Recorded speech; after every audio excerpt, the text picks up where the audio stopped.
kita akan membahas apa kira-kira CSR itu, sejauh apa dampaknya pada dan bagaimana efeknya pada masa depan dunia maupun masa depan anak cucu kita. Ya, apakah masih perlu corporate social responsibility? Apakah masih perlu apa enggak? Ya, nanti kita lihat sama-sama. Kesempatan pertama saya berikan pada Bu Erika untuk membahas pengantar dan pendahuluannya. Selanjutnya akan dibahas oleh Pak Boy, Pak Warsim dan saya. Nanti kesimpulan kemudian diskusi kelompok atau diskusi kita akan dipandu oleh Ibu Erika. Silakan Ibu Erika. Ya, terima kasih Pak Peter. Good evening everyone, ladies and gentlemen. Tonight we are going to present about the CSR, which stands for Corporate Social Responsibility. Next, Pak Peter, next slide. Okay, talking about CSR, Corporate Social Responsibility, there are many factors that we have to face about the goal and then long-term sincerity, as Pak Anton said just now, ketulusan, and then about the market, responsibility, ethics. Ethics will be explained more detail by Pak Boy. And then, of course, the most important one, sustainability. And then the resources. The things are here will be explained well by us for the first group. I am Ibu Erika, and then my friends, Boy, Warsim, and Peter. Next slide. I will combine between Indonesian and English. Next slide. The outline of our presentation consists of 5 stages here. The opening, understanding the advantages, the foundation of the law, implementation, and the conclusion and suggestion. Conclusion and suggestion. Next. Number 1 is talking about introduction, pendahuluan. Next slide.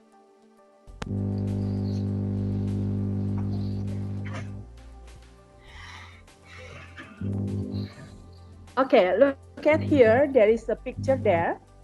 Corporate social responsibility. Yes, talking about responsibility. Yeah, everyone has know that there is a burden to respond. In this case, we talk about the firm. Sebagai bentuk tanggung jawab perusahaan atas eksternalitas, yes, eksternalitas society, masyarakat, dan surroundings, lingkungan sekitar. Everyone here can see about maybe there is a firm there is a picture, yeah, surrounded by some activity of the firm, merugikan or merusak lingkungan sekitar. There are some, let's say, garbage there, ya, beberapa sampah, and then this is concern about the corporate social responsibility of the firm. Next slide. The definition, of course, before we talk more far about what is the CSR, more detail, we have to know familiarly talking about the definition. Next. Okay, we took from the Lawrence Weber and Post in 2005 as our literature. Salah satu rumusan CSR means that a corporation should be held accountable for any of its action that affect their communities and their environment. That is from Lawrence Weber and Post 2005. Next. Look at from this slide. I said just now that this is about responsibility, yeah, social responsibility of a firm, yeah. In Indonesia, tanggung jawab sosial perusahaan or corporate social responsibility, bentuk kepedulian perusahaan terhadap lingkungan eksternal perusahaan melalui berbagai kegiatan, some activities yang dilakukan dalam rangka menjaga lingkungan, partisipasi pembangunan masyarakat, serta berbagai bentuk tanggung jawab sosial lainnya. Oke, next.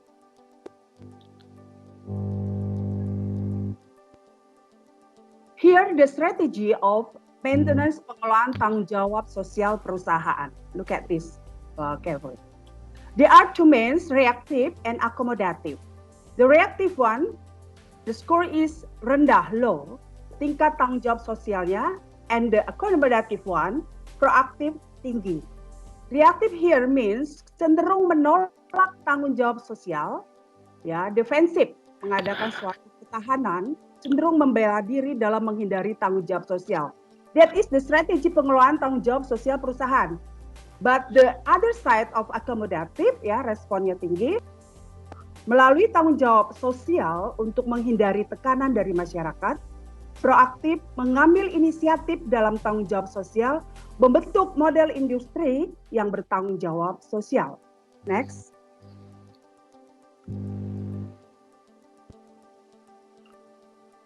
The third is about advantage of CSR.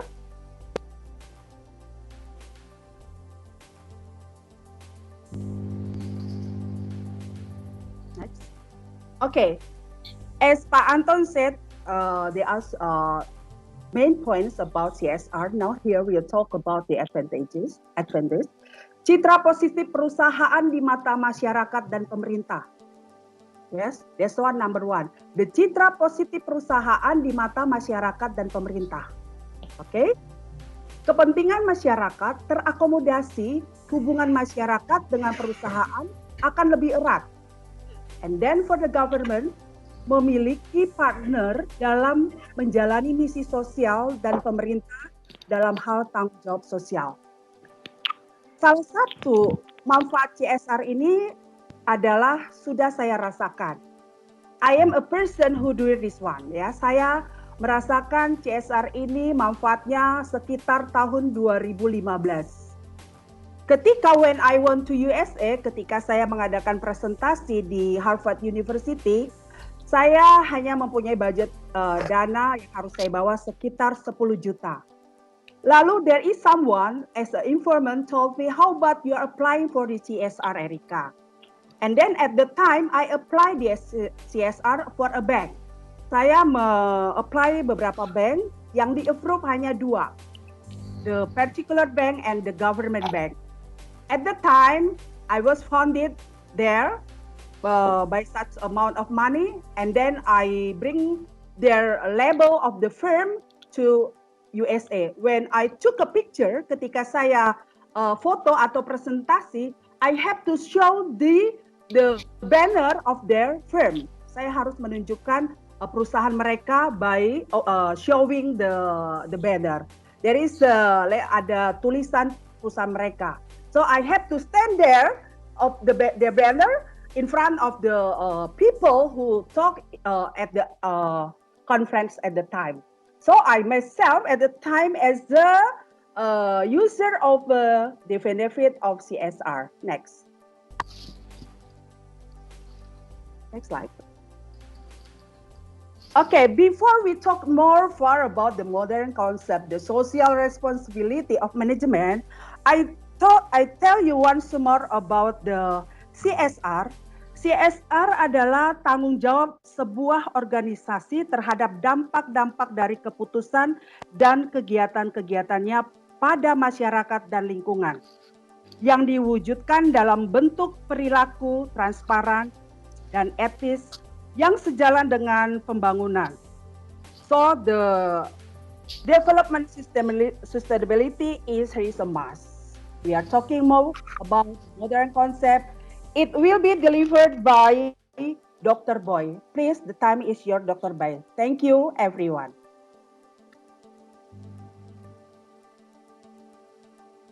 Terima kasih Bu Erika, Pak Anton dan teman-teman sekalian, serta tim kelompok 1. Saya coba menggali lebih dalam tentang aspek-aspek CSR di dalam suatu perusahaan. Mudah-mudahan ini bisa memberikan gambaran yang cukup, yang sebenarnya introduksinya sudah banyak disampaikan oleh Pak Anton tadi, dan saya menyimak relevansi dengan paper kita atau PowerPoint kita. Bahwa pertama kita coba apa yang disampaikan Bu Erika tadi adalah suatu pengantar yang mungkin kita perdalam ke dalam perusahaan dan eksternal. Mungkin di sini ada beberapa kata kunci yang mungkin kita akan tangkap di dalam konsep-konsep modern. Pertama, kita memang akan memahami apa itu disebut dengan triple bottom line yang ada hubungannya dengan sustainability, yaitu 3P. Sebentar Pak, Bu, 3P yaitu planet, profit, dan planet, profit, dan people. Juga kita mungkin akan menemukan kata kunci tentang strategic plan dan beberapa kata-kata kunci yang mungkin ada hubungannya dengan CSR. Slide berikut. Ya, jadi mungkin kalau kita lihat dari pemahaman dasar ya, bahwa noblesse oblige-nya CSR itu adalah sebenarnya obligation atau cuti atau tugas utamanya adalah sebenarnya bagaimana disebutkan bahwa setiap perusahaan itu harus ada tanggung jawab ketika dia pada posisi memiliki kekayaan, dia memiliki kekuatan, power atau kekuasaan, dan dia mempunyai prestise atau gengsi ataupun nama baik dari perusahaan tersebut. Ketika tiga hal ini dicapai oleh perusahaan, maka dia tidak boleh melihat ke dalam saja. Value share itu harus dibagi rata kepada stakeholder, bukan hanya shareholder. Jadi inilah yang disebut dengan noblesse oblige dari CSR. Kami ambil juga ini dari referensi yang sudah kami dapat dari Pak Anton. Slide berikut. Perkembangan di Indonesia maupun di dunia sebenarnya itu pada awal-awalnya itu hanya dilakukan secara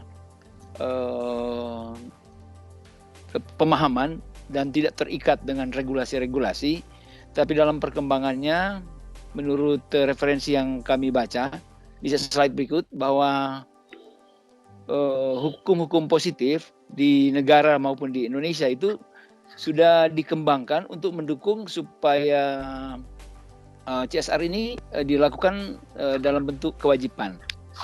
Menurut buku dari Ardianto dan Masud pada tahun 2011, dalam buku mereka tentang efek kedermawanan pebisnis dan CSR, itu disebutkan bahwa Indonesia adalah negara pertama yang memasukkan CSR dalam undang-undang, yaitu Undang-Undang tentang Perseroan Terbatas nomor 40 tahun 2007, pasal 64 kalau tidak salah. Menyusul negara Inggris dan Amerika. Jadi kita sebenarnya melihat bahwa awareness tentang CSR ini mungkin sudah memasuki legislatif, dan kesadaran ini menguntungkan karena kedepannya mungkin ini tinggal dibesarkan dan diintegrasikan sehingga landasan hukum yang lebih integrasi itu bisa dilaksanakan di Indonesia dan memberikan dampak yang lebih signifikan. Ada beberapa undang-undang yang di dalamnya ada beberapa pasal yang mengatur tentang CSR, termasuk yang disampaikan Pak Anton tadi tentang kemitraan. Slide berikut.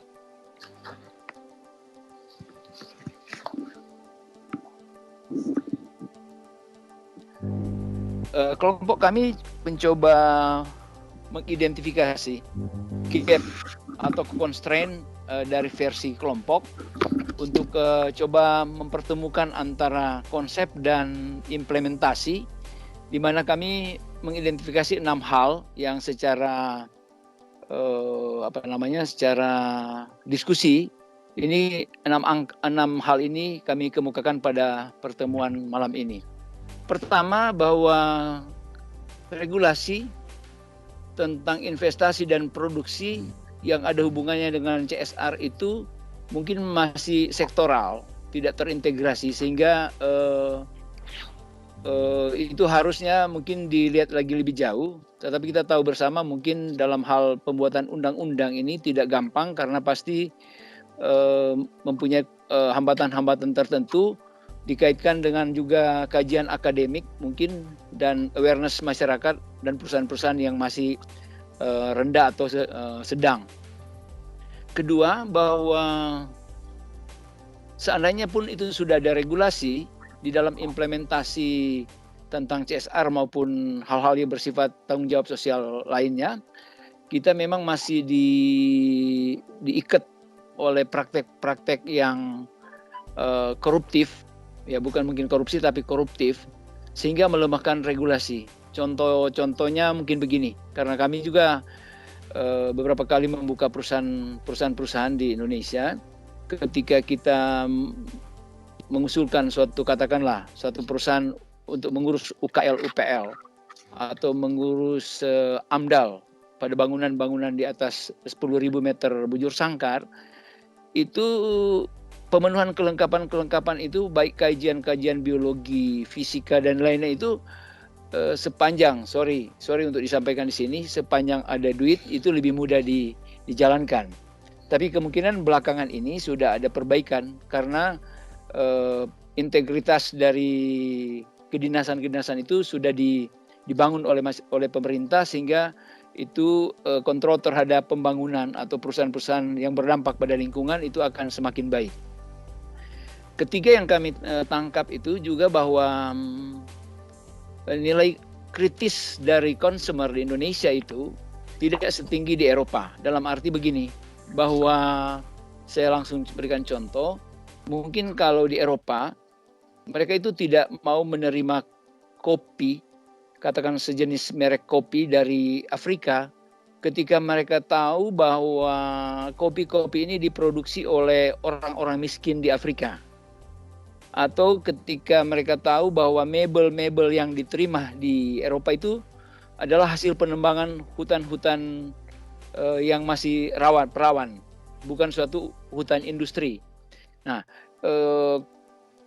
kita tidak pernah memikirkan apakah produk ini itu ramah lingkungan. Nah, ini memegang peran. Kalau customer itu kritis, saya kira itu juga akan mendorong bahwa perusahaan-perusahaan yang memproduksi barang-barang mebel dan lain-lain itu akan mempertimbangkan tentang keseimbangan, di mana berujung pada sustainability, yaitu berdampak pada perbaikan selain profit dari perusahaan, dia memperhatikan people-nya dan planet ini. Yang keempat kami identifikasi tentang gap dan constraint itu adalah tentang pemahaman CSR itu sendiri dari owners, ya, maupun dari manajemen perusahaan yang mungkin terlalu sempit dalam arti hanya memikirkan bahwa yang bahan baku yang masuk dan produk yang keluar itu tidak memikirkan suatu konsep sustainability yang tadi mungkin ada gambaran terlalu rendah. Tapi ada juga mungkin perusahaan dengan manajemen dan owner yang sudah sangat paham, sehingga mereka itu akan menetapkan dalam visi misi mereka, masuk dalam menetapkan SWOT dan akhirnya menetapkannya dalam strategic plan dari perusahaan. Sehingga apa yang disampaikan Pak Anton bahwa CSR itu sudah link dengan strategic plan dari perusahaan tersebut. Ini memang suatu tahapan yang tinggi dari suatu adopsi CSR dari suatu perusahaan. Yang berikut, yang nomor 5, gap kami identifikasi itu adalah masalah sebenarnya perbaikan di dalam satu negara berkembang atau negara industri maju, bahwa belanja pemerintah melalui kementerian katakanlah dan lain-lain yang bersifat welfare itu, anggaran-anggaran yang disalurkan itu, kami memberikan contoh umpamanya ya, pembuatan jalan tol di Indonesia. Itu kan mengambil budget yang begitu besar dan dia mengambil tutupan lahan yang begitu luas, kami mungkin bertanya, apakah pemerintah juga itu sudah dalam rangka target-target jalan tol itu sudah memperhatikan sustainability. Memang setiap jalan itu ada amdalnya, tetapi seberapa jauh indikator tentang bahwa mereka patuh terhadap aspek-aspek yang berlaku untuk sustainability itu kita belum bisa mendapatkan informasi yang objektif dan valid. Yang terakhir gap yang kami dapatkan itu bahwa kita tentunya mengatakan bahwa CSR itu tidak mungkin tidak berkorelasi dengan budget yang dialokasikan. Nah, yang perusahaan besar mungkin sudah terpapar dengan konsep, tetapi alokasi mereka terhadap program CSR itu, apalagi dia tidak masuk dalam plan mereka. Nah, perusahaan, yaitu perusahaan-perusahaan sedang dan kecil yang ada di Indonesia, mungkin bahkan jutaan perusahaan ini tidak menjalankan aspek CSR ini sehingga tidak ada budget, sehingga signifikansi dari alokasi anggaran CSR secara perusahaan-perusahaan itu juga tidak berdampak signifikan pada perbaikan-perbaikan lingkungan. Ini ada 6 hal yang kami coba dalami. Slide berikut.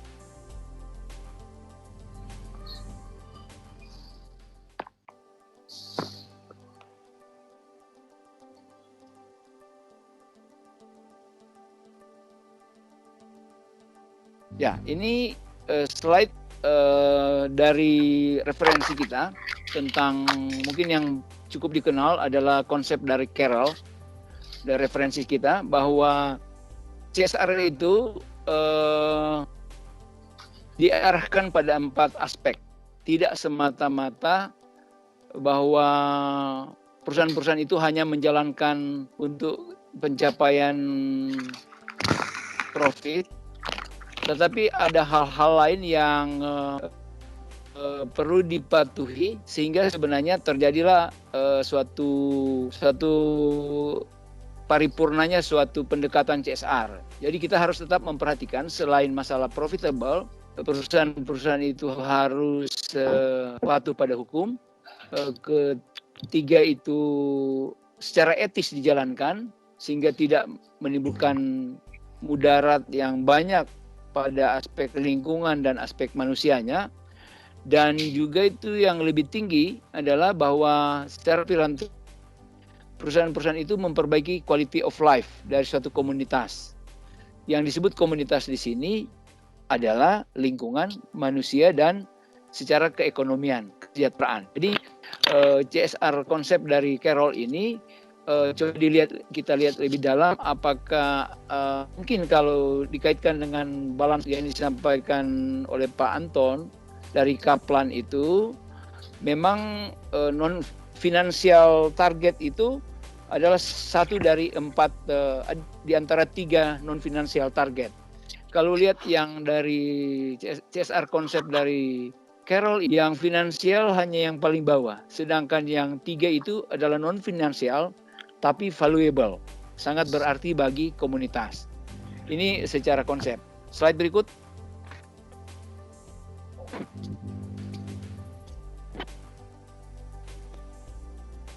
Ya, kita mungkin tadi mendengar introduksi dari atau pengantar dari Pak Anton bahwa CSR itu tidak mungkin kita lepaskan dari pemahaman sustainability, suatu kondisi yang di sini digambarkan dengan warna merah yaitu environment, warna birunya adalah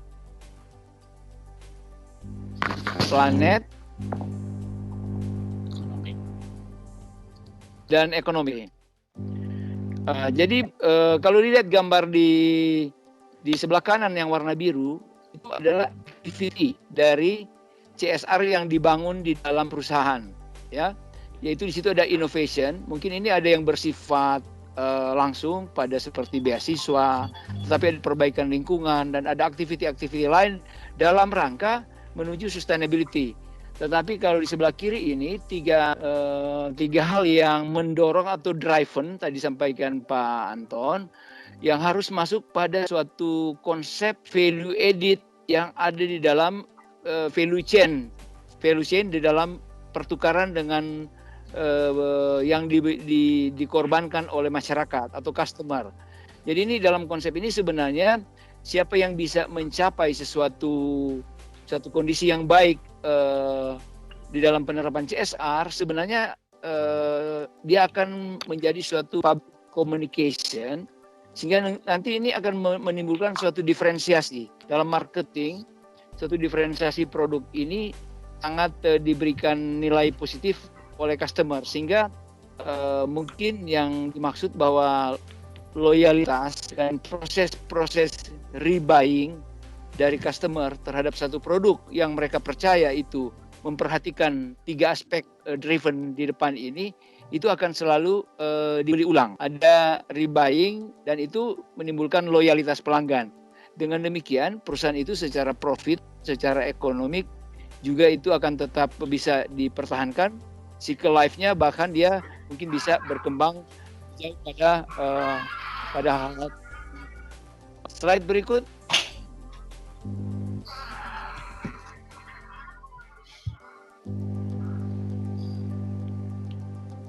Slide ini kami coba gambarkan, mungkin pada teman-teman bisa melihat di slide-nya Ibu Erika tadi sedikit bicara tentang sebelah kiri ini. Jadi menurut referensi ini bahwa ada 4 stage dalam perkembangan CSR. Kalau kita lihat tadi mungkin ini sempat disebut oleh Pak Anton tentang body shop.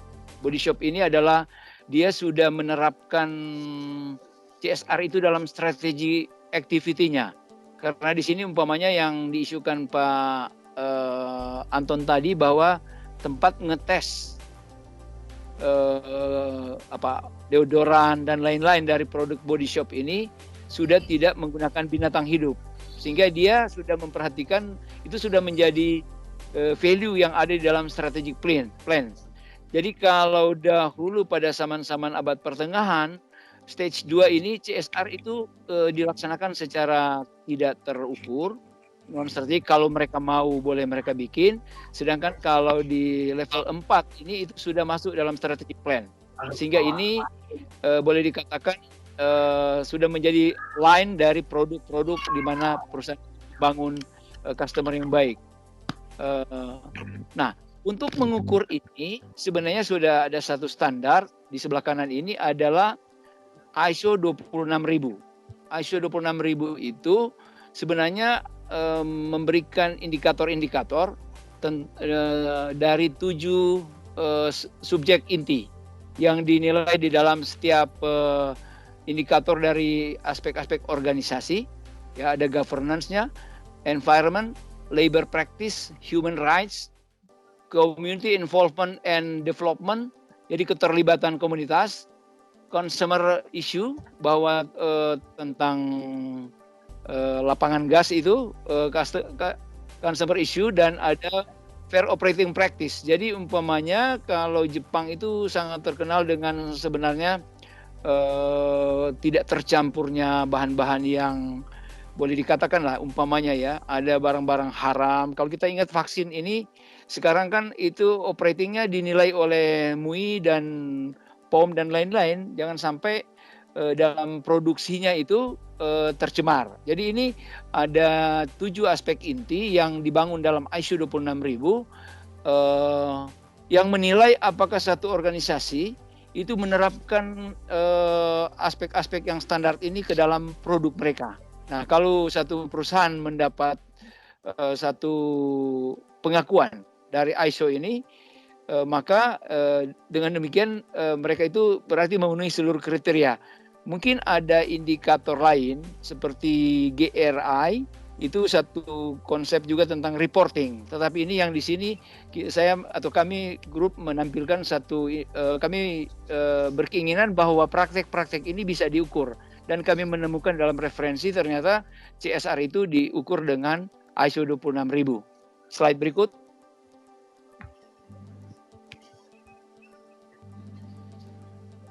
Nah, dalam slide saya sebelumnya tentang bagaimana mendesain strategic plan menjadi strategic integration di dalam proses internal perusahaan itu melewati 3 tahap ini. Ya, ada tahap-tahap analisis tentang audit, tentang stakeholder proses, dan ada SWOT analysis, ya, strength, weakness, opportunity, dan threaten. Ini nanti ditarik suatu formulasi policy. Umpamanya policy di sini formulationnya bahwa yang contohnya tadi pada body shop tentang bahwa mereka itu akan mencari cara-cara lain, bahwa di dalam pengetesan alergi atau reaksi-reaksi dari makhluk hidup tidak menggunakan binatang.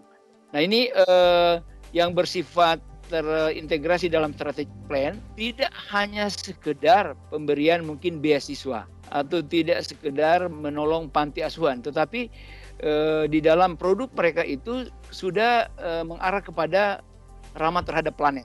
Nah, ini dimasukkan ke dalam sini, baru nanti diimplementasikan, dan ini suatu manajemen sistem dari CSR yang mungkin kita harus perdalam juga di dalam pembelajaran dalam aspek-aspek yang lain, sehingga mungkin kompetensi kita bisa naik, bahwa kita bisa jadi seorang manajer CSR dari suatu perusahaan. Slide berikut.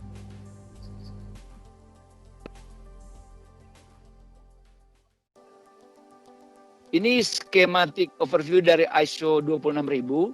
Saya kira yang 7 aspek inti ada di tengah di sini, dan ini tools-toolsnya ada. Ini cukup tebal kalau kita lihat bukunya, dan ada scoring system, sehingga ketika satu perusahaan itu memenuhi skor-skor yang ditetapkan, itu akan tetap memegang lisensi ISO 26000, bahwa dia satu perusahaan tersebut sudah memenuhi standar yang diminta dalam penerapan. Dan ISO 26000 ini dilakukan pemeriksaan ulang setiap 6 bulan. Jadi tidak sekali saja dia dilakukan, tetapi per 6 bulan apakah perusahaan tersebut tetap menjalankan proses bisnis sesuai dengan ketentuan dalam ISO 26000. Slide berikut.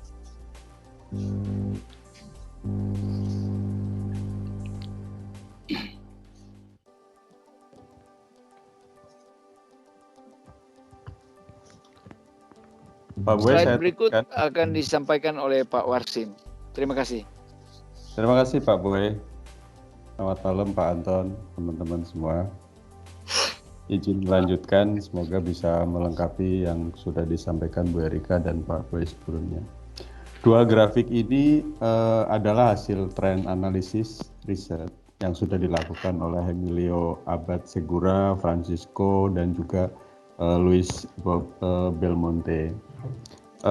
Tujuan penelitian ini sebetulnya menganalisis tren tentang praktek tanggung jawab sosial perusahaan yang berfokus pada kandidat global selama 18 tahun dari 2001 ke 2018. Nah, di hasil ini mereka juga sudah menyampaikan bahwa ada keterbatasan. Keterbatasannya adalah disampaikan di peneliti bahwa ini sekarang masih menggunakan metode perpustakaan. Salah satu penelitian yang informasinya diambil dari perpustakaan.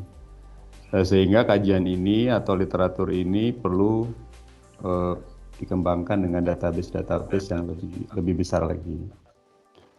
Nah, kira-kira ringkasannya begini. Pada umumnya perusahaan menerapkan CSR itu salah satunya adalah karena globalisasi. Tadi juga sudah disampaikan Pak Anton di awal pertemuan ini, sehingga perusahaan itu wajib memperhatikan tanggung jawab sosial. Kemudian tujuan eksplisitnya adalah menentukan relevansi tanggung jawab dalam rangka sustainability perusahaan, lingkungan, dan juga masyarakat. Ini juga tadi sudah disampaikan berkali-kali oleh Pak Boy maupun Bu Erika. Yang menarik di sini adalah kurun waktu 2001 sampai dengan 2018 sudah ada sekitar 91 negara yang berkontribusi dalam penelitian ini. Beberapa negara yang cukup berkontribusi utama adalah Amerika Serikat, Inggris Raya, dan Spanyol. Amerika Serikat salah satu yang mensubmit jurnalnya sekitar 343-an. Dan secara total jurnal yang diteliti itu sekitar 1832. Dan semua itu tentang CSR. Nah, kita bisa lihat dari banyaknya ini adalah satu bukti bahwa minat perusahaan untuk mempelajari hubungan antara praktek dan tanggung jawab sosial ini semakin lebih tinggi. Kalau kita lihat grafik yang satu, 2001 sampai 2003 itu hanya sekitar 14 jurnal. Kemudian 3 tahun berikutnya ada sekitar 48. 3 tahun berikutnya naik sudah 173. Itu artinya sudah 4 kali ya. Kemudian naik lagi menjadi 308. Naik lagi menjadi 529 dan terakhir di 3 tahun terakhir 2016-2018 itu sekitar 760. Nah, ini kembali lagi bahwa satu bukti perusahaan semakin memperhatikan CSR itu. Kalau kita bergeser ke gambar berikutnya, di gambar 2, kita bisa lihat kategori yang didalami di masing-masing. Yang pertama adalah, yang paling besar adalah bisnis, manajemen, dan akuntansi. Tadi juga sudah disampaikan Pak Anton di awal bahwa perusahaan tetap masih ada motif profit. Nah, saya kira ini kelihatan bahwa 31% mengkategorikan bisnis, manajemen, dan akuntansi.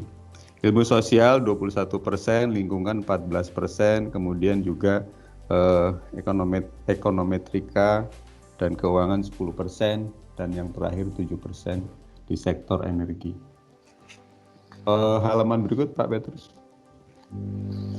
Nah, kaitan dengan yang tadi, kalau kita lihat bagaimana media menampilkan atau mempopulerkan terkait dengan CSR ini, 89 sampai dengan 2000 masih landai-landai saja gitu ya, tidak ada sesuatu yang meningkat tajam. Tapi kalau kita perhatikan 2000 sampai dengan 2003 sudah mulai agak naik, 2004, 2007 naik, 2008 ke 2012 atau 5 tahun terakhir itu sudah loncat ya. Dari kira-kira sekitar 600-an di 2006 loncat menjadi sekitar 24.000. Ini kan satu fenomena ya, bahwa media atau perusahaan sudah memperkenalkan dirinya. Di Indonesia itu malah sudah ada kelompok khusus terkait dengan CSR ini, terkait dengan lingkungan.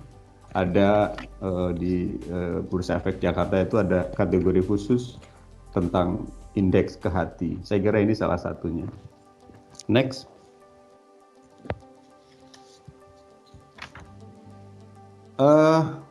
Ini menarik kalau kita lihat rating. Ternyata kalau kita perhatikan, ini data yang kami ambil dari CSR Hub. Di North Amerika ada 3 negara, ada 109.000 perusahaan yang sudah concern terhadap CSR. Kemudian disusul di Asia ada 8 negara, 10.680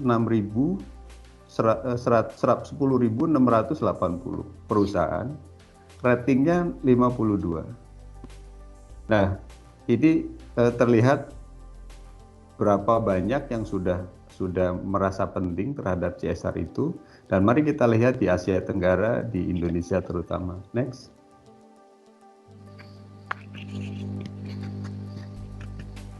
Brunei satu negara belum, ratingnya belum ada. Satu perusahaan belum di rating. Birma 1 perusahaan, Kamboja 2, Indonesia 474 perusahaan. Kalau kita estimasi hari ini ada berapa banyak perusahaan, itu ada sekitar hampir 200 juta perusahaan yang terdaftar. Kalau kita compare dengan 474, saya kira ini membenarkan sedikit bahwa yang tadi disampaikan Pak Boy maupun Bu Erika, belum banyak yang berkontribusi terhadap adanya CSR ini. Kemudian Laos ada 1 perusahaan, Malaysia 898. Kalau kita compare ke Indonesia, secara luasan, secara jumlah penduduk, tentu lebih besar Indonesia, tapi Malaysia masih cukup tinggi ya, perusahaan yang sudah concern dengan CSR. Singapura ada 623, Thailand 562, dan juga Vietnam 396.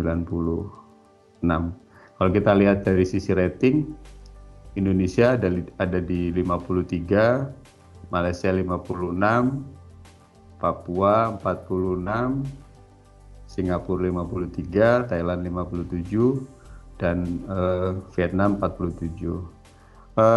Rekan-rekan sekalian, ini kita belum terlalu mendalami ya dari data ini, baru sepintas saja, jadi kita belum tahu apakah bagaimana menilai Brunei 1 perusahaan ini, bagaimana Indonesia 474 ini di mana, dan kalau kita bicara statistiknya berapa persen di industri apa, kita belum ke sana karena memang 2 hari kemarin saya kira waktu yang cukup pendek ya untuk mendalami ini. Next.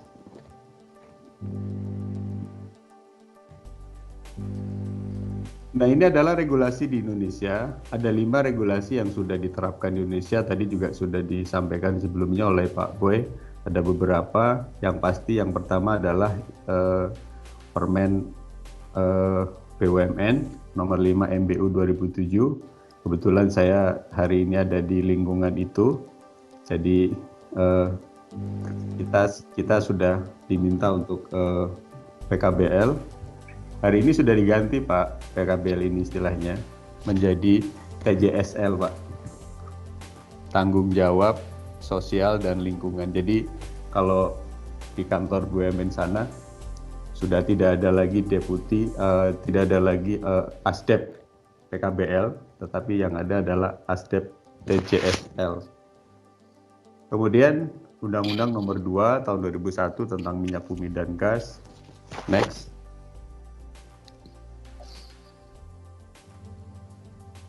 Yang ketiga adalah Undang-Undang 40 2007, dan saya kira ini semua kita paham bahwa ini adalah undang-undang terkait PT ya, Undang-Undang Perseroan Terbatas, dan ini adalah mandatory kalau kita akan membuat 1 perusahaan, dan di sana sudah melekat, tadi juga sudah disinggung oleh Pak Boy, bahwa ini adalah undang-undang yang melekatkan CSR pertama di Indonesia. Kemudian Undang-Undang Nomor 25 Tahun 2007 tentang penanaman modal, ini juga saya kira pintu masuk ketika satu kelompok atau satu individu akan menanamkan modal di Indonesia.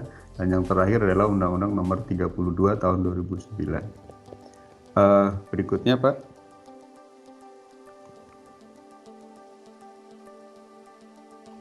Nah, ini adalah perkembangan CSR di Indonesia. Kalau kita lihat urutannya, pada awal perkembangannya CSR paling umum adalah memberikan bantuan terhadap organisasi-organisasi lokal dan masyarakat miskin di sekitar perusahaan. Pada posisi ini dulu banyak sekali perusahaan ingin memperkenalkan dirinya ke sekitar gitu ya, kemudian meminta organisasi atau mungkin LSM untuk membantu menanam pohon dan lain-lain. Ini adalah kira-kira pada waktu itu. Kemudian undang-undang dibuat, pemerintah tidak memberikan kejelasan terhadap sanksi bagi perusahaan yang tidak melaksanakan CSR. Pada waktu ini banyak perusahaan-perusahaan yang walaupun sudah besar gitu ya, walaupun di daerah atau di tengah kota misalnya, dia tidak memperhatikan ini. Nanti Pak Peter akan memberikan satu penjelasan yang menarik bagaimana Permen Sapi itu bisa memberikan bantuan kepada perusahaan yang cukup berat ya, cukup besar, seperti perusahaan yang dengan karbon kredit yang tinggi. Kemudian sebagian besar perusahaan menggunakan CSR sebagai citra, sebagai istilahnya ya supaya sekitar perusahaan mengenal perusahaan, kemudian tidak mengganggu dan sebagainya. Perusahaan merasa aman, masyarakat merasa tentram karena di situ ada sumber ekonomi yang bisa membantu. Ini juga tadi sudah disampaikan Pak Boy bahwa tidak adanya aturan yang mengatur secara terperinci bagaimana pengelolaan CSR, tetapi memang ada 17 kalau kita lihat pendekatan-pendekatan, ada sekitar 17 SDGs ya, yang nanti juga akan ada di halaman berikutnya. Contoh perusahaan-perusahaan besar yang juga sudah melakukan atau menerapkan CSR, Unilever, Freeport, Rio Tinto, dan lain sebagainya, saya kira ini sudah sering kita dengar. Lanjut Pak.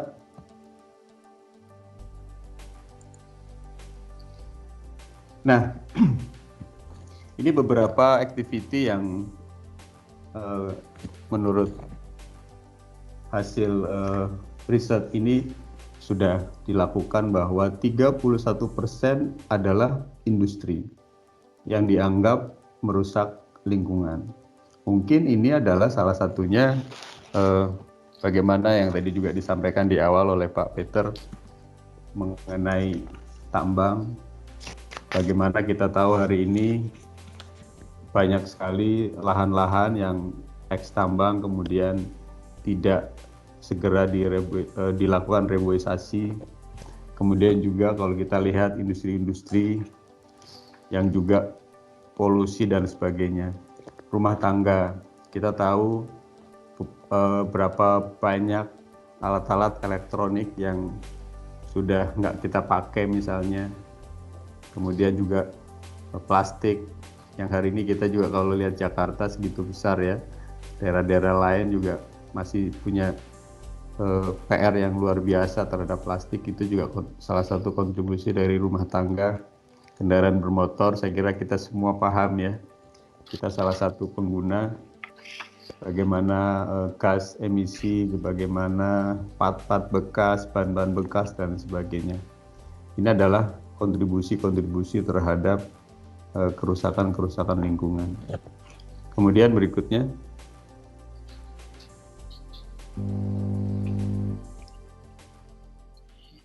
nah saya kira saya minta Pak Peter bantu untuk halaman 1 ini, nanti saya lanjutkan halaman berikutnya Pak. Oke, dari semua, terima kasih Pak Orsin. Saya menambahkan sedikit satu slide ini. Dari semua penjelasan tadi menyambung apa yang dikatakan Pak Boy tadi tentang bagaimana mengukur sebuah program kerja CSR, bagaimana ini seorang namanya Caroline Dale, dia cukup lama berkecimpung di dunia CSR dan dia mengusulkan satu langkah atau siklus untuk membuat sebuah program CSR itu bisa berjalan dengan baik. Yang pertama mapping, lalu yang kedua diadakan tes, kemudian launching programnya, implementasi, lalu reporting. Ya, kira-kira singkatnya seperti itu. Pak Warsim, lanjut.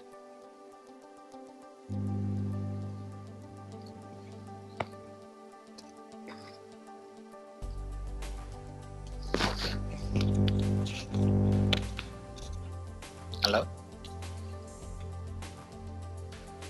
Sorry, masih saya mute. Oke. Terlalu semangat, Pak. Ya, baik. Kalau tadi disampaikan bahwa TJSL yang sekarang sudah merubah dari sebelumnya CSR, kita sekarang sudah disebut TJSL, diterjemahkan menjadi 17 activity ini. Yang pertama adalah menghapus kemiskinan, kemudian mengakhiri kelaparan, kehidupan sehat dan sejahtera, pendidikan berkualitas, kesehatan gender, air bersih, ya, energi bersih, pekerjaan, industri, inovasi dan infrastruktur, kurangnya kesenjangan, kota dan komunitas berkelanjutan, konsumsi produk dan produksi bertanggung jawab, penanganan perubahan iklim, ekosistem laut, ekosistem darat, kedamaian, keadilan, kemitraan untuk mencapai tujuan. Semua positif, semua adalah untuk 3P yang tadi disebutkan oleh Pak Boy. Nah, di sini setiap perusahaan beda-beda penerapannya. Semisal perusahaan itu ada di kayak tadi yang disampaikan oleh Pak Peter di awal misalnya, dia akan bicara mengenai ekosistem darat, akan bicara mengenai kedamaian, keadilan, dan kelembagaan yang tangguh, dan juga ada beberapa. Jadi bukan berarti satu perusahaan ini akan menerapkan 17 item ini. Tentu akan dipisah-pisahkan dengan masing-masing industrinya. Kalau mungkin itu industri yang ada di daerah dan bukan di sekitar laut barangkali, maka konsentrasinya mungkin dua atau tiga di atas barangkali, menghapus kemiskinan, mengakhiri kelaparan, kehidupan sehat dan sejahtera. Atau mungkin kita lihat contoh yang hari ini begitu seringnya kita dengar pemerintah ada bantuan sembako. Itu saya kira salah satu dari satu atau dua ya. Nah, CSR ini tentu muncul sebagai tanggapan dari perusahaan terhadap kepedulian sosial dengan masyarakatnya. Kalau kita lihat, kesadaran ini adalah lebih besar kepada kegiatan ekonomi perusahaan itu sendiri. Sebagai contoh misalnya kita ngomong iklim, mereka merasa harus merubah bagaimana bisnis proses yang harus mereka lakukan. Tadi juga sudah disampaikan Pak Anton di awal. Contoh yang sedang terjadi misalnya di besar ya, korporasi besar sekarang. Korporasi besar itu akan menggandeng UKM atau juga pengusaha-pengusaha kecil di wilayah sekitar untuk menjadi bagian dari produksinya. Jadi tetap motif bisnis, motif ekonomi itu tetap menjadi diperhitungkan karena memang tujuannya adalah semuanya harus win-win, baik itu masyarakat di sekitar maupun juga perusahaan itu sendiri. Nah, di dalam perusahaan yang kebanyakan CSR ini ada di departemen komunikasi, tapi ada juga yang posisinya itu di departemen keuangan gitu, karena mungkin dia masih skalanya belum besar, itu hanya ya bagian kecil dari apa ya istilahnya, kalau disebut pelengkap ya mungkin agak cocok juga kali ya. Nah, kemudian tadi yang disampaikan juga oleh Pak Boy di depan bahwa ada 4 layer, ada ekonomi, ada legal, ada etik, dan kemudian yang terakhir adalah filantropi.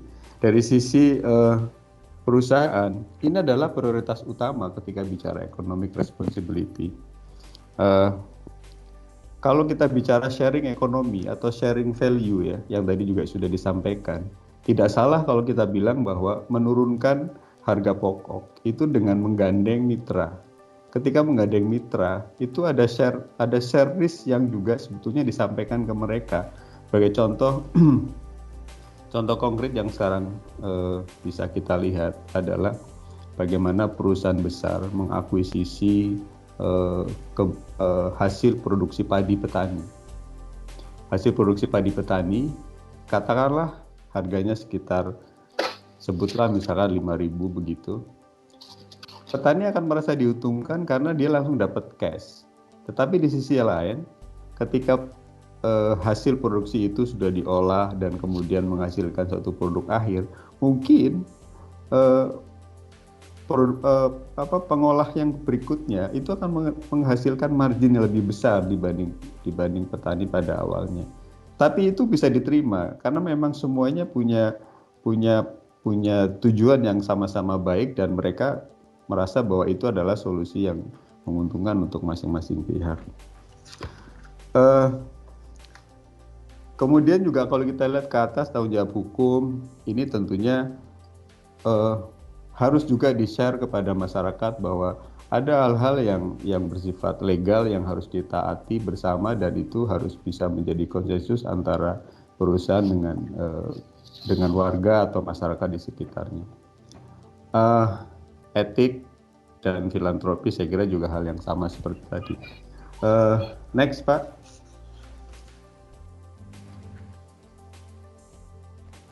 Nah, saya kira ini bagian Pak Peter yang bercerita banyak tentang contoh-contoh. Silakan Pak Peter. Oke, terima kasih Pak Warsim, Pak Boy, Bu Arika. Sudah sangat panjang perjalanan kita ya. Ini udah slide keberapa ini? Mudah-mudahan Pak Anton, teman-teman semua masih setia mendengarkan kami. Walaupun saya tidak bisa melihat wajah satu persatu, dan saya yakin semuanya mesti perhatian penuh. Ya. Tibalah kita pada triple bottom line, di mana tadi disebutkan 3P tadi ya, people, planet, profit. Jelas dengan adanya CSR maka 3 unsur yang tidak bisa dipisahkan satu sama lain harus berjalan bergandengan tangan seperti tadi dikatakan oleh Pak Anton di awal. People ya tentu saja melihat kesejahteraan masyarakat ya, tanpa mengurangi nilai atau tempat tinggal kita planet ya, sambil perusahaan mencari untung juga berjalan bersama-sama dengan planet dan people masyarakatnya. Demikian kira-kira seperti itu. Ini ada contoh menarik. Bapak Ibu pernah lihat gambar ini? Sapi makan permen ya. Sapi makan permen. Ini kok sapi bisa makan permen ya? Namanya tuh molasses block. Bapak Ibu ya. Saya sengaja perkecil tadi supaya bisa lihat itu molasses block ya. Ini adalah bentuk salah satu bentuk nyata dari CSR di mana membantu petani, dan daripada petani itu mencari rumput atau menebang pohon untuk memberi makan pada ternaknya, sapi di sini mereka disuruh aja ngut permen ya. Pak Boy ketawa itu Pak Boy ya. Sapi bisa makan permen ya. Karena kata Pak Boy itu permennya nggak dimakan, dijilat. Kalau dijilat kan habisnya lama gitu ya. Tapi membuat sapi itu menjadi besar dan sehat karena di dalam permen ini ada unsur gizi yang luar biasa, dan itu petani tidak repot-repot mencari rumput, ladang dan sebagainya. Apalagi Indonesia itu ternaknya itu mengalami kendala karena perubahan iklim dan sebagainya, sehingga Indonesia belum lama dalam hal ini juga tempatnya Pak Warsim ya, menekan kontrak RNI ya dengan Australia untuk sama-sama memproduksi basis blok ini atau permen ini untuk para petani yang ternaknya banyak sekali yang tidak bisa mendapat pasokan makanan yang cukup. Pak Warsim mungkin bisa nambah sedikit dalam sampai sini untuk gambar ini. Boleh Pak. Ya mungkin ini nanti akan ada, pertama ada di Indonesia, ada di Malang nanti, mungkin sekitar 1 tahun ke depan barangkali ya. Jadi kira-kira begini, kalau Bapak Ibu perusahaannya menghasilkan CO2 yang cukup tinggi, maka Bapak Ibu harus membeli karbon kredit. Nah, karbon kredit itu nanti akan dikelola oleh salah satu perusahaan di Singapura. Perusahaan itu akan membeli permen ini. Permen ini adalah dibuat dari mungkin bukan produk samping, tetapi ini adalah molasses, di mana molasses itu adalah hasil produksi di industri pabrik gula. Jadi kalau Bapak Ibu main ke pabrik gula itu ada dua output ya. Yang pertama adalah gula yang kita minum sehari-hari itu. Kemudian yang kedua adalah molasses. Nah, molasses ini kita juga setiap hari sering menikmati molasses, cuma barangkali kita tidak tahu itu molasses. kecap. Kecap itu salah satu bahan bakunya adalah molasses. Nah, molasses ini akan dibuat menjadi blok seperti yang tadi diceritain Pak Peter. Satu permen itu beratnya 1 kilo. Jadi kayaknya nggak mungkin ya kita bawa permen sekilo ya. Nah, Baru kuliah, sambil kuliah di UPH, Pak. agak berat gitu. Bawa permen sekilo. Nah, ini sama dengan sekitar 1 pohon. Jadi kalau perusahaan yang sudah terbiasa dengan carbon credit, maka dia akan men-set off ini dengan 1 pohon. Dan itu sekarang sedang dikembangkan karena di Indonesia ini sangat bermasalah terkait dengan sapi ini. Orang akan memiliki sapi antara 2 sampai 5 dalam satu keluarga, tetapi dia harus mencari tumbuhan atau daun atau sejenisnya 10 kali berat sapi. Jadi kalau sapi yang mungkin sekarang kita lihat beratnya itu sekitar 350 kilo, maka dia butuh hijauan sekitar 35 kilo. Itu bisa dibayangkan kalau punya 5 gitu ya, maka 30 kilo kali 5 berarti 1,5 ton gitu ya, 1,5 kintal per hari. Ya. Jadi itulah sebabnya menarik ketika kita terkait dengan CSR ini gitu ya, karena ini nggak kebayang sebelumnya oleh kita bahwa sudah ada yang sedemikian jauh itu melihat bahwa bagaimana menyelamatkan pohon dengan substitusi yang namanya permen ini. Saya kira begitu Pak Peter, lanjut silakan. Oke, terima kasih Pak Wajim. Pak Peter, bagian atas itu sapi yang kurus before dan bawah itu sapi yang gemuk-gemuk gitu. Betul. Ini sapinya kehabisan rumput Pak Boy. Ya, sapi di Sumba ini kehabisan rumput ini. Tempatnya Bu Tanti, sekolahnya Bu Tanti, Sumba kering gitu ya. Jadi daripada rumput yang nggak ada, dikasih permen ya. Jadi sudah after berarti udah gemuk-gemuk ya, berkat permen. Gitu Pak Boy. Saya lanjut ya. Oke, contoh yang lain dari CSR, saya tulis di sini ada Marks and Spencer. Jadi saya bisa cerita panjang nih, sampai 1 jam ke depan bisa ya. Tapi singkat saja, kenapa ada Marks and Spencer? Marks and Spencer kan sebuah perusahaan yang bergelut dalam bidang pakaian ya. Dulu seorang chairman-nya dia, Simon ya, itu berkeliling mengontrol pabrik pakaiannya atau pakaiannya itu pakai perusahaan pakaiannya ini. Dia mendapati seorang itu pingsan. Nah, ini ibu-ibu ini pingsan. Kenapa pingsannya? Dia pingsan ternyata karena tidak sarapan pagi. Si chairman-nya ini, waduh kasihan ya. Diselidiki, kenapa tidak sarapan pagi? Karena suaminya itu habis dipecat. Waktu itu belum ada COVID ya, tapi mungkin ada resesi. Suaminya nggak ada kerjaan. Ya, untuk anak-anak dan keluarganya dia nggak makan pagi, kerja, pingsan. Ini ceritanya seperti itu yang diangkat oleh Alex Edmonds. Ceritanya menggambarkan. Setelah itu si Simon ini kemudian memikirkan dia meningkatkan gizi untuk para karyawannya, dan ternyata karyawannya bisa bekerja dengan baik. Dia memberikan makanan bukan karena ingin mendapat profit, tidak, tapi karena terutama dia care, ya ada caring, karena sifat care-nya pada karyawan, maka ada good quality dan akhirnya mendapat profit. Jadi profit itu adalah hanya akibat, bukan tujuan. Itu kira-kira pesan dari yang mau disampaikan dengan kisah Marks and Spencer ini. Ya. Kalau perusahaan-perusahaan yang memperlakukan karyawannya itu lebih baik, itu prestasinya pasti lebih baik. Dan ini bukan omong kosong saya, tapi ini penelitian oleh si Alex Edmonds ini bertahun-tahun. Jadi dia meneliti semua perusahaan ya. Perusahaan-perusahaan yang mungkin bayar gajinya rendah, ada perusahaan yang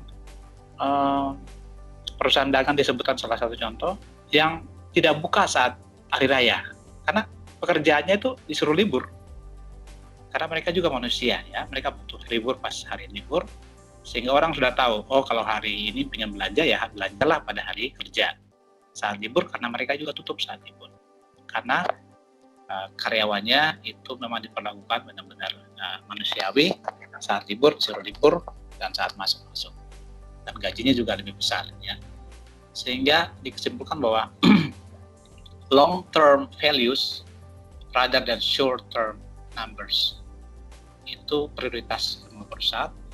Jadi kita kembali lagi pada apa yang dikatakan Pak Anton di awal, share values ya. Di sini dikatakan bahwa market expansion ini salah satu contoh di mana mereka itu lebih mengutamakan nilai jangka panjangnya daripada angka atau untuk contoh dari market Semanggi, keren nih. Bahwa simpang susun Semanggi ya. Kalau bicara simpang susun Semanggi, bukan hanya Pak gagas maksudnya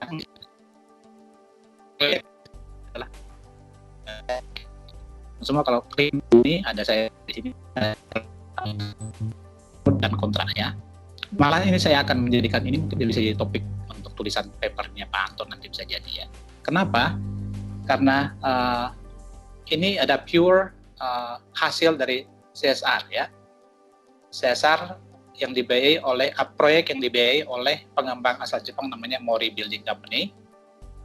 Proyeknya senilai 360 miliar. Sebenarnya disiapkan dana 500 miliar ya, atau 500-an lah. Tapi yang digunakan segitu panjangnya sekitar 1,6 km. Nah, yang menjadi polemik kemudian adalah dikatakan bahwa dengan menerima uang sebegitu besar, Pemprov DKI dikatakan terkesan tidak transparan dan akuntabel. Nah, ini masih debatable. Bisa pro, bisa cons. Ini peluang untuk teman-teman meneliti atau kita bisa meneliti lebih lanjut. Ya, ini contoh konkret di mana CSR di dalam kota kita, Jakarta, ada gambarnya di situ, luar biasa ya, menggunakan CSR dengan orang yang kontroversi, proyek kontroversi, tapi berjalan bermanfaat bagi banyak orang. Ini hanya catatan tambahan untuk indikator lingkungan hidup. Tidak usah saya bacakan, saya yakin teman-teman sudah tahu. Bukan saya skip saja. Oke, ini penanganan saya. Kalau ibaratnya ice cream presentasi kita, ini toppingnya, Bapak Ibu. Jadi yang ngantuk-ngantuk, yang masih belum connect, silakan perhatian karena ini toppingnya, pemanis dari presentasi kita ada di sini. Kalau kita bicara panjang lebar dari awal sampai akhir bahwa CSR itu hebat ya karena memberikan manfaat yang luar biasa bagi masyarakat dan sebagainya, ada proses penilaiannya yang dikatakan oleh Pak Anton, kemudian efektif analisis yang disampaikan oleh Pak Warsim, maka di bagian akhir dari presentasi ini dikatakan bahwa era CSR is ending. Kemarin kita bicara kayak apa? Film apa ya? Film Batman is Dying ya. Jadi kita berbangga-bangga terhadap CSR. Ternyata ada yang punya pendapat atau kita analisa sama-sama kenapa CSR akan berakhir ya? Kenapa? Ini dikatakan oleh Hutchison ya 2016. CSR akan diganti oleh HSR, Corporate Social Responsibility, akan tergantikan oleh Human Social Responsibility. Why not? Ini dikatakan oleh Hutchison ini ya. Kenapa? Ada dua alasan utama. CSR is dying atau is ending. Pertama, fokus perusahaan ini terbatas atau limiting. Jadi terkesan bahwa yang namanya CSR hanya bagi perusahaan-perusahaan yang besar, yang punya duit yang banyak, ya, yang Freeport lah, yang pokoknya perusahaan mentereng ya, yang punya dana cukup untuk digelontorkan untuk masyarakat, karena mereka berpikir hanya mereka.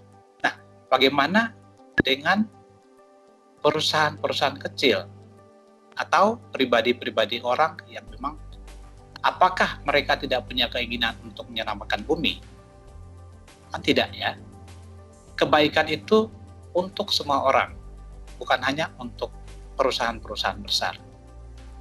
Jadi sekali lagi ditekankan, setiap orang akan tahu atau sudah tahu bagaimana mengambil bagian dalam tanggung jawab sebagai global citizen atau warga dunia. Kalau kita bicara tentang global warming, kalau dulu saya sekolah, atau mungkin Pak Boy, Pak Warsim, Bu Rika, kita itu belum aware, terlalu aware. Mungkin saya mandi di kali yang kotor gitu ya, asik aja. Tapi anak-anak sekarang, misalnya anak saya, di sekolah itu diajarkan tentang global warming, jadi mereka ada berusaha lebih care ya. Kalau saya membuang sampah sembarang, itu mungkin anak saya yang tegur saya, Pak, jangan Pak, karena di sekolah atau dilihat di TV nggak boleh. Oh iya, saya bawa belanja nggak bawa kantong plastik, bukan saya yang ini, tapi anak saya yang tegur duluan. Jadi generasi kita makin pemahaman, makin ngerti tentang global citizen, sehingga fokus yang tadinya social responsibility itu yang menjadi kewajiban atau dipaksakan pada corporate atau perusahaan besar, itu tidak akan lagi ke sana arahnya, karena bukan hanya mereka, semua perusahaan kecil, pribadi-pribadi kita adalah global citizen. Itu penanganan pertama pada fokus on corporate activity ya. Yang kedua, corporate is a faceless monolith.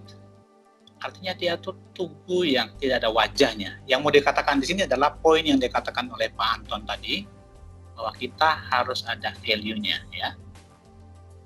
People are the heart of every organization. Jadi bukan perusahaannya, tetapi orang-orangnya yang memberikan visi dan tujuan, nilai ya. Jadi dikatakan nilai, sehingga program-program itu bisa berjalan dengan baik.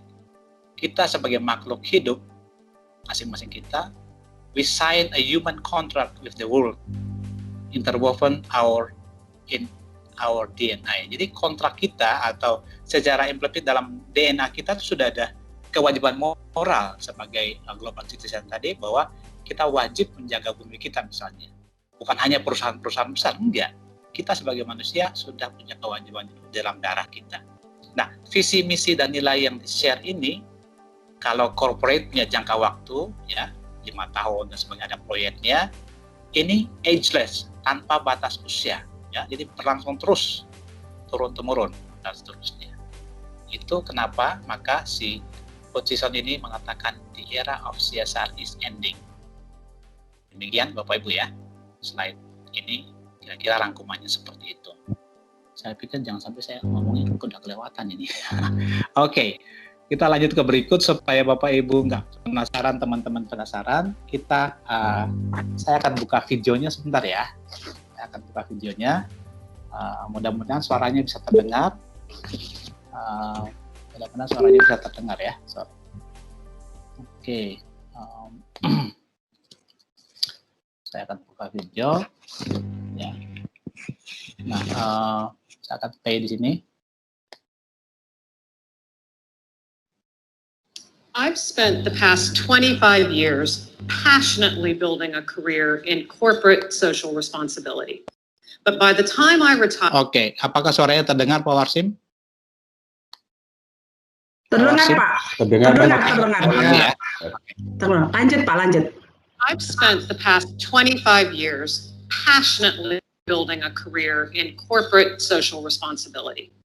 But by the time I retire, what I do for a living will be archived, outdated, done. Because corporate social responsibility is already on its way to being replaced by human social responsibility. Now, You might be wondering, have I told my boss this yet? Here I am doing everything I can to scale corporate social responsibility at the company where I work. And I'm up here telling you that my profession is gonna be a goner.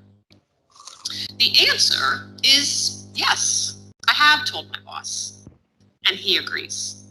So let me give you a little bit of context here.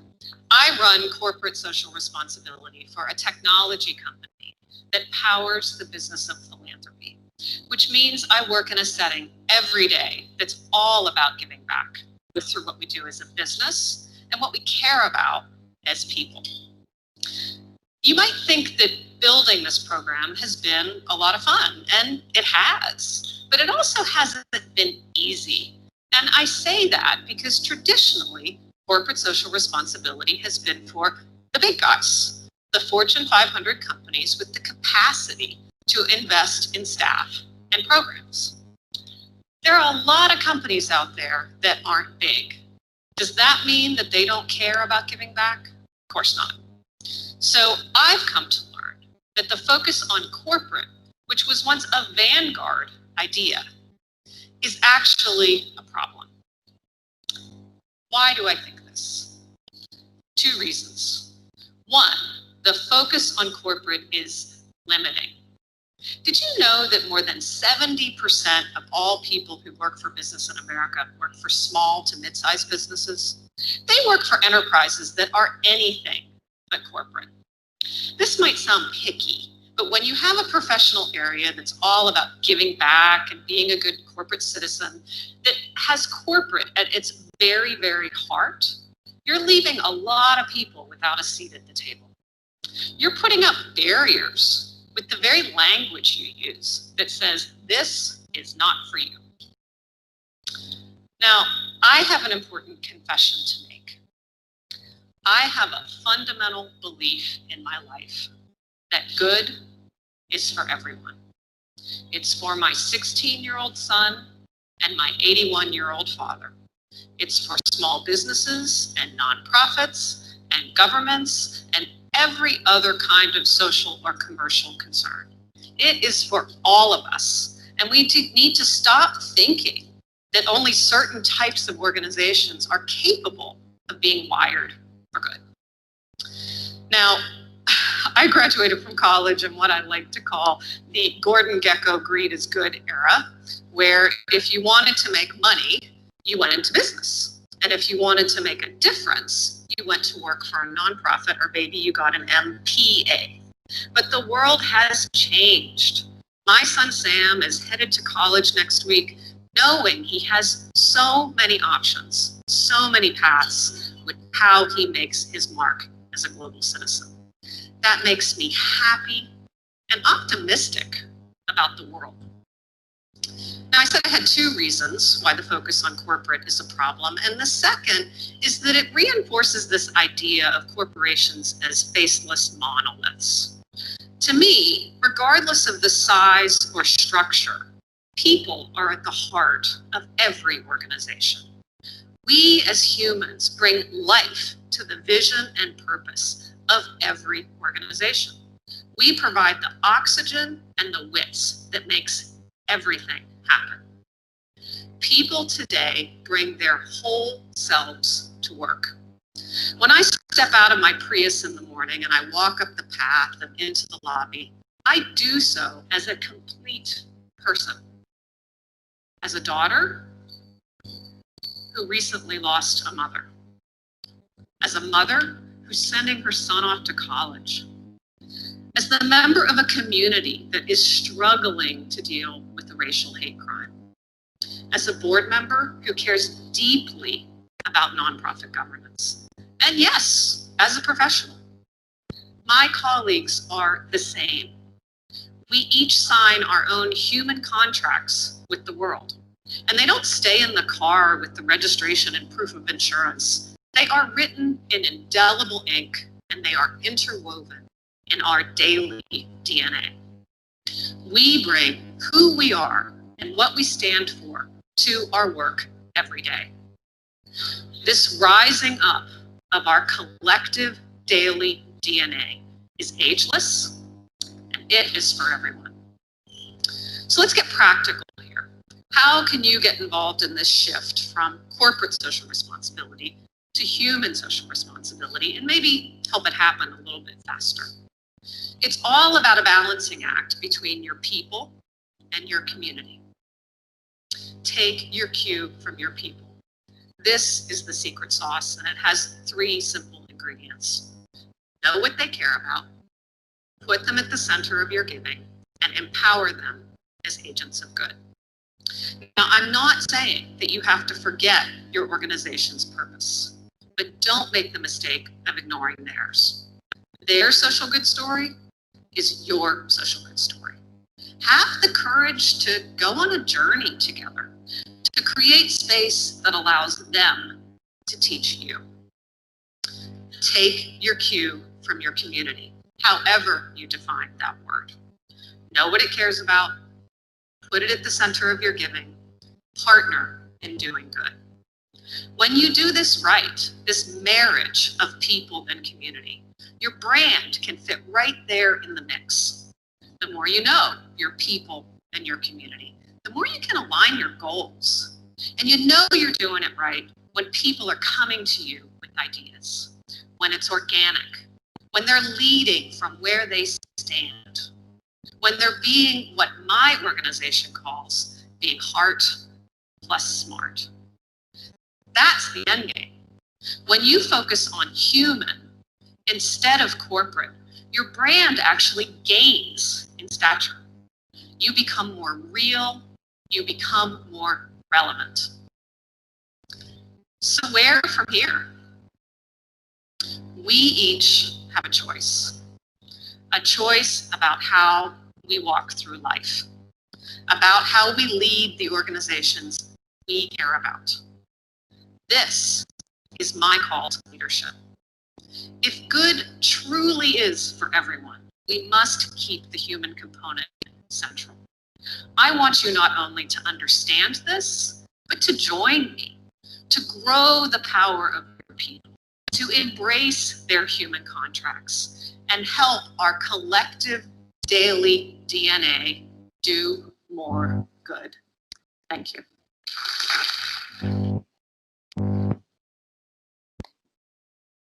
Oke, terima kasih perhatiannya Bapak Ibu. Kita masuk pada bagian terakhir. Saya kesimpulan dan saran. Ini fotonya, ini foto Dieng yang tadi pagi diposting oleh Bu Tanti di grup. Saya ambil untuk kesimpulan dan saran. Pak Boy, all yours now. Ya, terima kasih Pak Peter. Bapak Ibu sekalian dan Pak Anton, ada banyak kesimpulan sebenarnya di dalam presentasi dalam slide yang bisa kita tarik, tapi kami hanya mengambil 3 saja dan 2 saran. Slide berikut.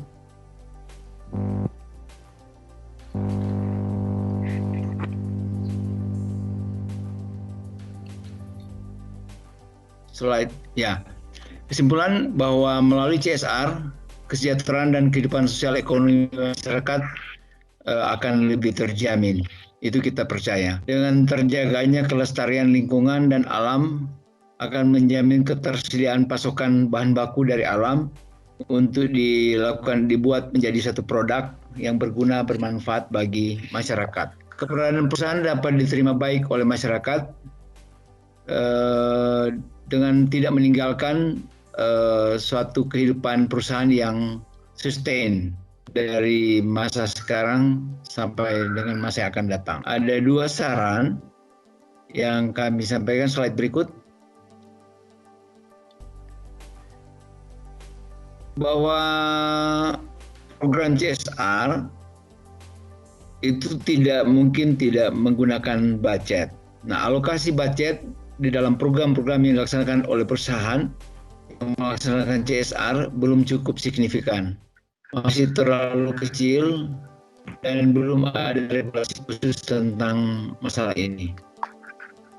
Tanggung jawab sosial manusia harus lebih dikedepankan, termasuk pada perusahaan-perusahaan yang kecil dan sedang, tidak hanya pada perusahaan-perusahaan yang besar, karena melalui suatu komitmen dari setiap perusahaan, kecil, sedang, dan besar, akan memberikan hasil yang lebih signifikan. Itulah presentasi kami dan ada kesimpulan dan saran. Selanjutnya saya serahkan kepada Ibu Erika. Okay, thank you everyone for your explanation. Bapak Ibu yang terhormat, sesi selanjutnya. Oh ya, ini adalah foto-foto kami ya, Bapak Ibu pasti tahu ya. Ini Pak Boy, Pak Warsim, Pak Peter, dan I am Bu Erika. Ya Pak Anto ya, mungkin itu pictures of us. Iya, makasih teman-teman. Goodbye, good night. Terima kasih. Good night. Ya, Pak Lala. Selamat malam.